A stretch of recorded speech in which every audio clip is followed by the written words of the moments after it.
Good morning, Flagler County. I'm Rich Carroll. You're listening to Flagler's Morning News on Tuesday, May 23rd. As we head towards the June 1st start date of the 2023 Atlantic hurricane season, we want people to be prepared. That's Flagler County Emergency Management Director Jonathan Lord reminding residents to have a disaster kit ready to go. Plus, the tax holiday for supplies is Memorial Day weekend. Keep that kit around year-round because it may not just be a hurricane that you're impacted by. It could be some other kind of disaster. And taking advantage of that tax holiday would be a great opportunity to stock up on some items, visit our local stores, buy those items, but save a little bit on your taxes. Lord says hurricane evacuation zones are updated. In the past, we used to have zones lettered A through F.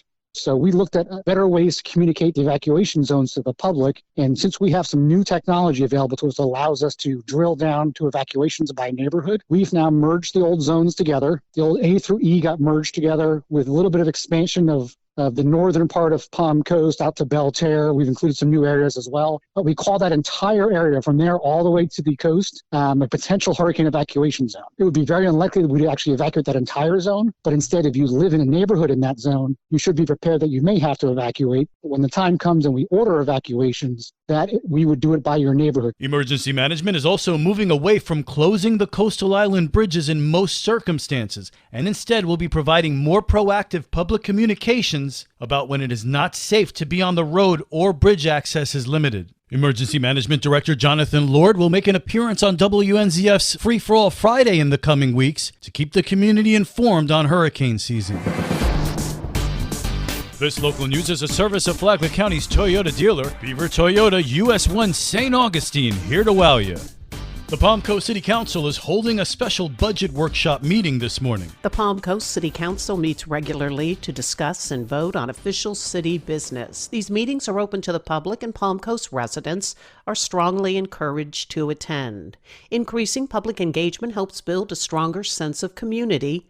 This morning, the City Council is holding a special budget workshop beginning at 9 a.m.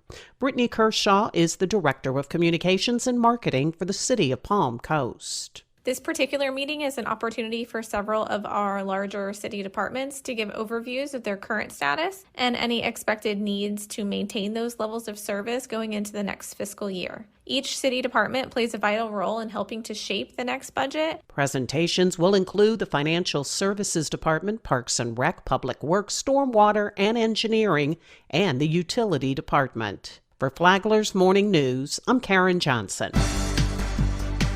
Last week, Palm Coast Vice Mayor Ed Danko voted against a 75% stormwater rate increase over the next 5 years.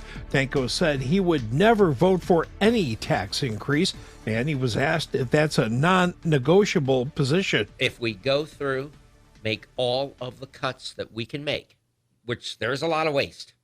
If we made all of those cuts and then the city was still in bad shape, we could reach a point where we might have to increase taxes. But I think we need to make the cuts first. We need to attract more business here first. We need more commercial taxes. At one time, Danko said he would rather drink antifreeze than vote for raised taxes. So would he still do that? Well, I would have to. I said that. But we're not at that point yet. So yeah. The city's stormwater rate increase will start October 1st. For Flagler's Morning News, I'm Rich Petchke.